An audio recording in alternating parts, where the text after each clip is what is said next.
Apa kabar? Salam sejahtera dan salam sehat untuk kita semua.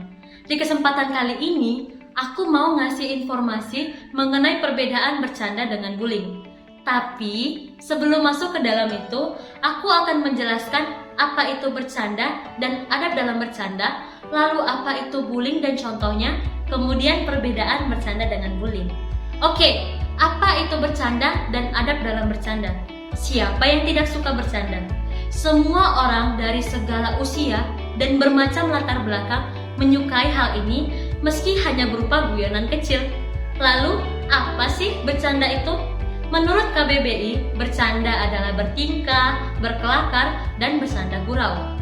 Jika bercanda sesama teman, maka semua pihak haruslah merasa senang tanpa ada yang merasa tersakiti. Lalu, bagaimana adabnya? Pertama, perhatikan siapa lawan bicaramu. Kedua, sesuaikan candaanmu dengan usia lawan bicaramu. Yang ketiga, perhatikan kondisi perasaan lawan bicaramu. Dan keempat, perhatikan dan hindari kalimat sensitif dalam candaanmu. Lalu yang terakhir, hindari kalimat sarkastik dalam candaanmu. Lalu, apa itu bullying?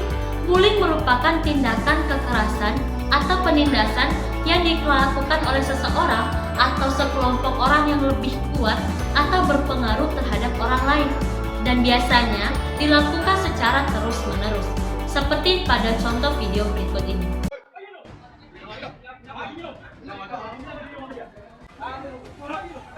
Kemudian, apa itu bullying dan perbedaannya dengan bercanda? Bercanda dan bullying memang beda tipis, bahkan seringkali dianggap sepele dan berlindung di kata, ya elah gitu doang baper, padahal bisa berdampak buruk bagi objek diajak bercanda. Maka dari itu, aku akan menjelaskan perbedaannya. Pertama, bullying menimbulkan rasa ketidaknyamanan. Ketidaknyamanan ini bukan karena tersinggung, melainkan karena merasa terganggu. Lalu, yang terakhir, hanya memuaskan satu pihak saja. Ya namanya bercanda, harusnya semua orang bisa merasa puas dan merasa lucu. Jika hanya satu saja yang merasa puas dan yang lain menjadi bulan-bulanan, maka itu bisa disebut dengan bullying. Nah, setelah aku menjelaskan apa itu perbedaan bercanda dan bullying, maka bisa disimpulkan, bercanda pun ada adabnya, supaya kamu tidak salah dan lebih berhati-hati dalam bercanda, dan kamu mengerti pengertian bercanda dan bullying. Perilaku bullying harus dihentikan. Timbulkanlah rasa damai dan kasih. Demikianlah yang bisa aku sampaikan. Sekian dan terima kasih.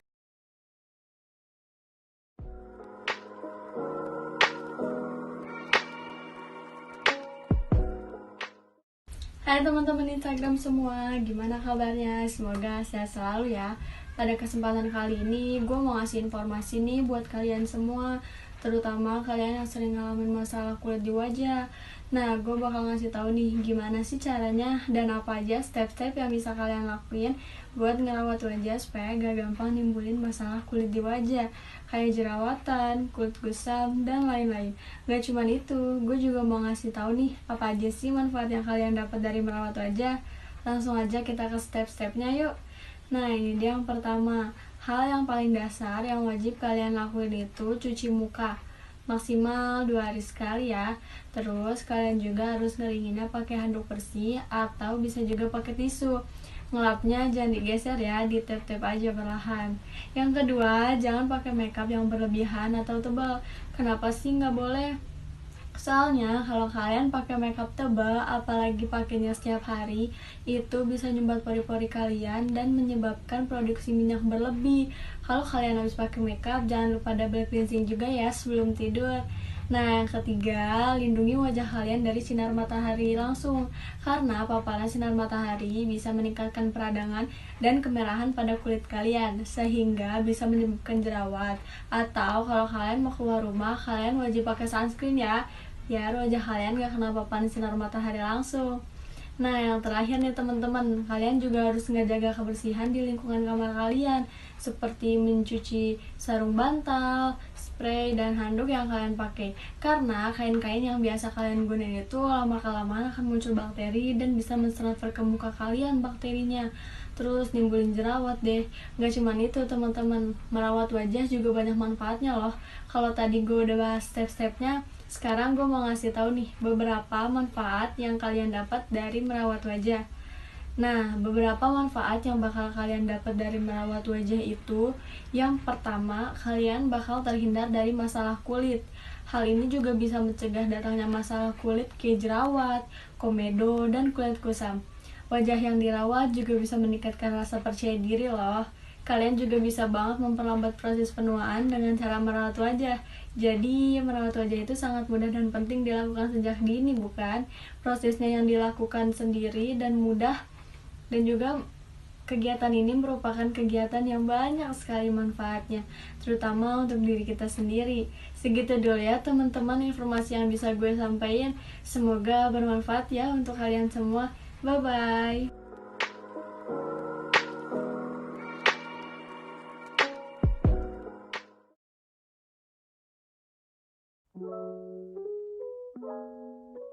Hai semuanya, Assalamualaikum, salam sejahtera bagi kita semua ya. Oh ya, gimana nih kabar kalian pada kesempatan kali ini? Gue harap semuanya dalam keadaan baik ya. Oh ya, gue pengen nanya nih sama kalian. Kalian pernah gak sih mengalami perasaan sedih atau trauma karena gagal dalam suatu hal? Perasaan tersebut dapat menimbulkan luka, bahkan trauma bagi penderitanya loh. Maka dari itu, saya Agnes Asfa Putri Pratama, saya akan membahas tentang self-healing. Menurut ilmu psikologi, self-healing merupakan proses penyembuhan yang hanya melibatkan diri sendiri untuk bangkit dari penderitaan yang pernah dialami dan memulihkan diri dari luka batin. Kalian pasti pada ingin tahu kan sebenarnya apa sih tujuan dari self-healing itu sendiri? Nah, tujuan dari self-healing itu sendiri yaitu pertama, kalian dapat memahami diri kalian sendiri dengan melakukannya self-healing. Yang kedua, kalian dapat menerima ketidaksempurnaan diri kalian. Dan yang ketiga, kalian dapat membentuk pikiran positif dari apa yang telah terjadi. Setelah membahas pengertian, membahas tentang tujuan dari self-healing juga, pasti kalian bertanya-tanya kan, sebenarnya bagaimana sih cara-cara yang dapat dilakukan untuk melakukan self-healing itu sendiri. Nah, ada beberapa cara yang dapat kalian lakukan untuk melakukan self-healing. Yang pertama, kalian bisa memulai dengan self-acceptance atau menerima diri sendiri. Kok menerima diri sendiri sih? Menerima diri sendiri itu sangat dibutuhkan untuk melakukan self-healing loh. Dengan begitu, kamu dapat menjadi diri sendiri dan mungkin kamu bisa menjadi lebih baik, bahkan dapat menerima segala kekurangan yang ada di dalam diri kamu.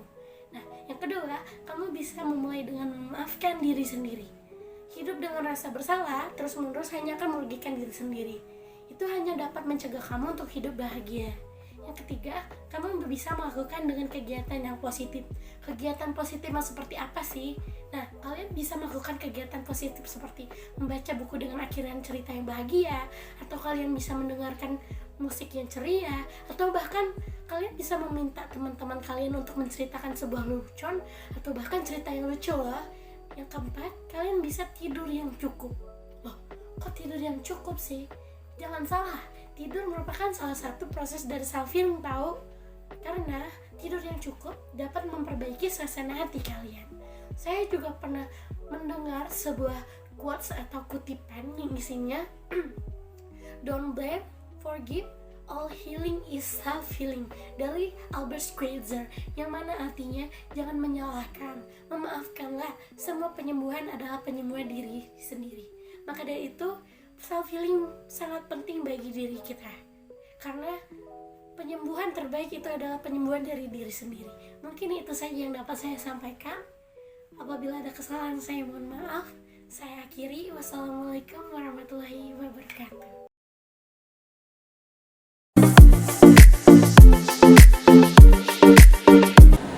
Hai semua, gimana nih kabarnya teman-teman? Semoga dalam keadaan baik-baik aja ya. Pasti kalian bingung kan, dia mau ngapain sih di video kali ini? Hari ini gue bakal ngasih informasi ke kalian semua tentang maraknya perilaku bullying khususnya di kalangan remaja. Sebelumnya, dalam pembahasan kali ini ada 3 poin penting, yaitu apa sih itu bullying? Lalu, bentuk-bentuk bullying ada apa aja? Dan yang terakhir, faktor apa nih yang mempengaruhinya? Prevalensi perilaku bullying memang terus meningkat dari tahun ke tahun, hingga menimbulkan dampak baik dari pelaku maupun korban. Bullying sendiri didefinisikan sebagai tindakan perilaku kekerasan yang bersifat agresif, di mana baik antara individu ataupun kelompok dengan tujuan untuk menyakiti, sampai dengan mengasingkan pihak lain loh. Selanjutnya ada bentuk-bentuk bullying. Bentuk bullying yang pertama yaitu bentuk bullying secara fisik, di mana terjadinya kontak fisik secara langsung oleh pelaku ataupun korban. Contohnya dengan memukul, mendorong, serta merusak barang milik korban. Lalu jenis yang kedua yaitu bullying secara verbal. Ternyata jenis ini merupakan jenis bullying yang sering umum digunakan. Contohnya dengan mengejek, menghina, serta mencaci maki seseorang. Dan yang ketiga yaitu bullying secara sosial. Dan ternyata jenis bullying ini juga sangat berbahaya karena dapat merusak mental fisik seseorang. Contohnya dengan mempermalukannya di depan umum sampai dengan memunculkannya di dunia pertemanan loh. Dan yang terakhir ada cyberbullying. Jenis bullying ini merupakan jenis bullying yang dilakukan untuk memberikan komentar-komentar negatif di akun media sosialnya. Selanjutnya ada faktor yang mempengaruhi, faktor keluarga dan teman sebaya, di mana para remaja merasa tidak mendapat perhatian penuh dari orang tuanya, dan remaja pun juga merasa salah masuk dalam dunia pertemanan, sehingga remaja tersebut melakukan tindakan bullying di luar lingkungannya terhadap seseorang yang dianggap lemah dari dirinya. Jadi kesimpulan dari pembahasan kali ini adalah apabila bullying yang diatasi dan dapat dihindari, mungkin dari faktor keluarga dan faktor teman sebaya harus dilakukan dengan kondusif dengan baik, sehingga perilaku bullying dapat dihindari juga. Demikian pembahasan kali ini, semoga bermanfaat bagi kalian semua. Terima kasih.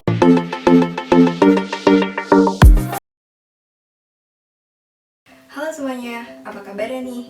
Gue harap kalian semua dalam keadaan sehat ya. Gue mau nanya deh, di antara kalian, siapa yang pernah mengalami sleep paralysis?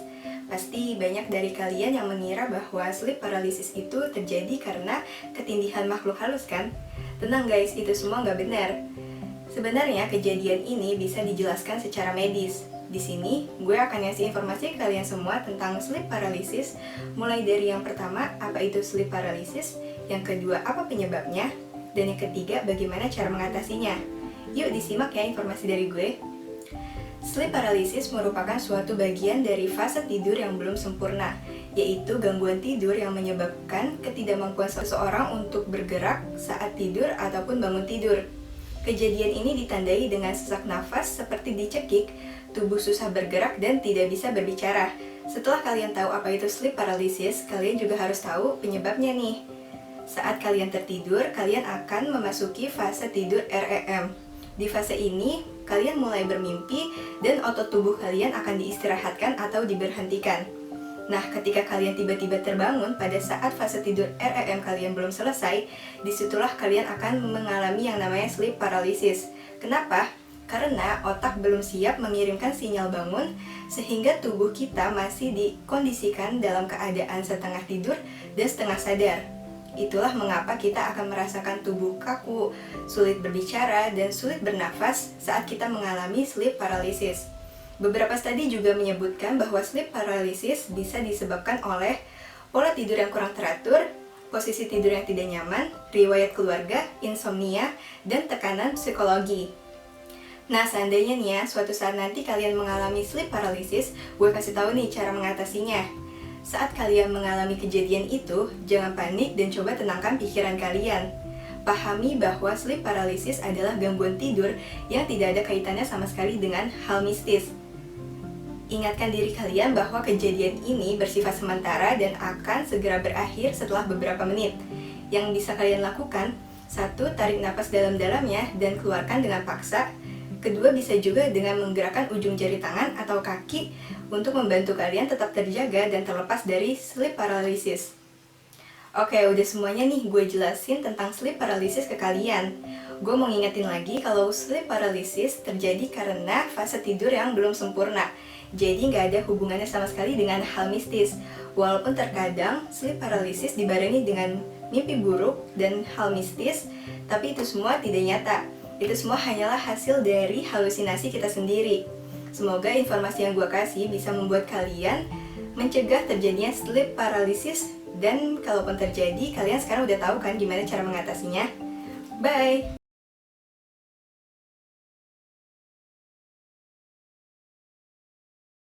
Halo teman-teman, gimana kabarnya? Gue harap dalam keadaan baik-baik aja ya semua.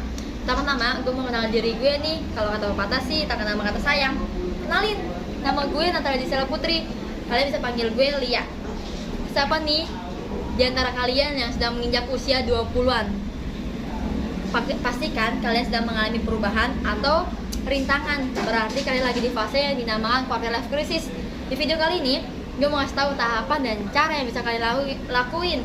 Apa aja sih tahapannya? Apa aja sih caranya? Tapi tar dulu. Jika kalian sedang di fase sulit menentukan jalan, pilihan hidup, atau ragu menentukan jalan, sekaligus ingin keluar dari mental breakdown atau menghindari fase krisis kehidupan saat ini, ya, kalian bisa nonton tayangan berikut ini. Gua harap kalian bisa ngambil sisi positifnya ya setelah kalian menonton video tayangan ini. Sekitar.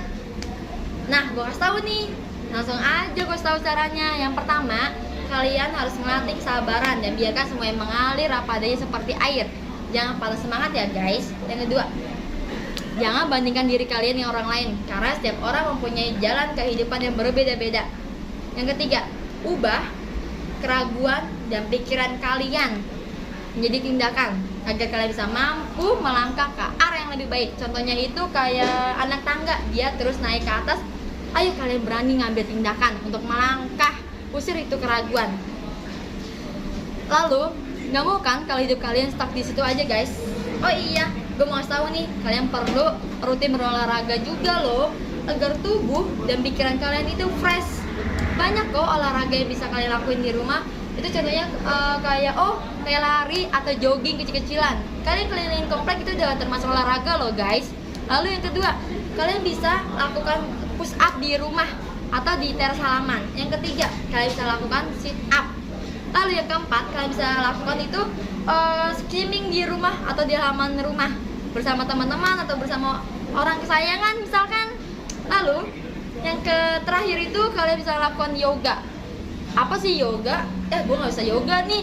Kalian tonton aja di YouTube tutorialnya, banyak kok cara-caranya. Jadi itulah tips yang gue sampaikan, yang gue kasih. Semua sangat mudah dilakukan bagi setiap orang. Banyak sekali manfaatnya, terutama untuk diri kita sendiri dan orang-orang di sekelilingnya. Tapi gue mohon setelah ini kalian bisa lakuin dan kalian pikirin setelah kalian menonton video tayangan gue ini ya. Kapas terhembus angin ringan, sejuk terasa angin pantai. Lebih bahagia dalam perjuangan daripada dalam santai-santai. Sekian informasi yang gue sampaikan. Terima kasih semua.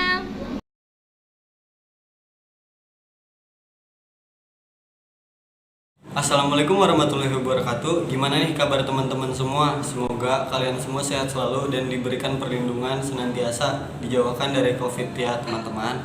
Pada kesempatan kali ini gue pengen membahas tentang gadget. Ya, gadget, karena kita akan membahas beberapa dampak buruk dari gadget, apalagi di masa-masa pandemi seperti ini. Ya, masa pandemi membuat orang menjadi berkecenderungan pada gadget. Mereka selalu memainkan gadget setiap saat, dimanapun, karena memang jarang berinteraksi. Jadi, mau tidak mau, semua hal harus dilakukan secara online atau bisa disebut lewat gadget. Jadi, selama masa pandemi ini, kita banyak melakukan kegiatan atau aktivitas pada online atau gadget, mulai dari sekolah, berbelanja, bahkan hingga bersapa dengan keluarga. Pada saat lebaran kemarin misalnya, kita cenderung memanfaatkan teknologi untuk menghindarkan kita dari virus. Itu ada baiknya, namun di sisi lain ada keburukan dari gadget tersebut. Ya, kita bisa tahu sendiri, kita bisa lihat dari cara kita dalam bersosial media. Masyarakat kita cenderung menggunakan gadget untuk hal-hal yang sebagian positif, sebagian juga negatif. Bisa kita bilang agak balance, namun tidak selalu seperti itu. Jadi pada kali ini saya akan menyampaikan bahwa dampak gadget tidak selamanya buruk, namun ada baiknya juga. Dan dampak buruk dari gadget salah satunya adalah dengan cara kita melontarkan hate speech atau kata-kata kebencian terhadap orang lain. Itu salah satu dampak buruk dari bermain gadget. Selain itu, ada dampak buruk lain dari gadget, yaitu bisa membuat kesehatan kita atau imun tubuh kita itu berkurang, mulai dari mata. Mata kita bisa rusak karena gadget, keseringan bermain gadget bisa mengubah pola tidur kita. Kita jadi cenderung tidur lebih lama dari biasanya karena kita asik bermain dengan gadget. Lalu dari mata juga akan timbul rasa sakit karena bisa menjadi minus.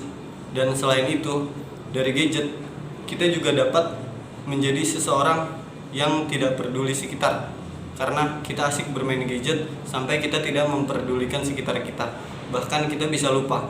Sekian topik gadget yang saya berikan kali ini, kurang lebihnya mohon maaf. Assalamualaikum warahmatullahi wabarakatuh. Terima kasih.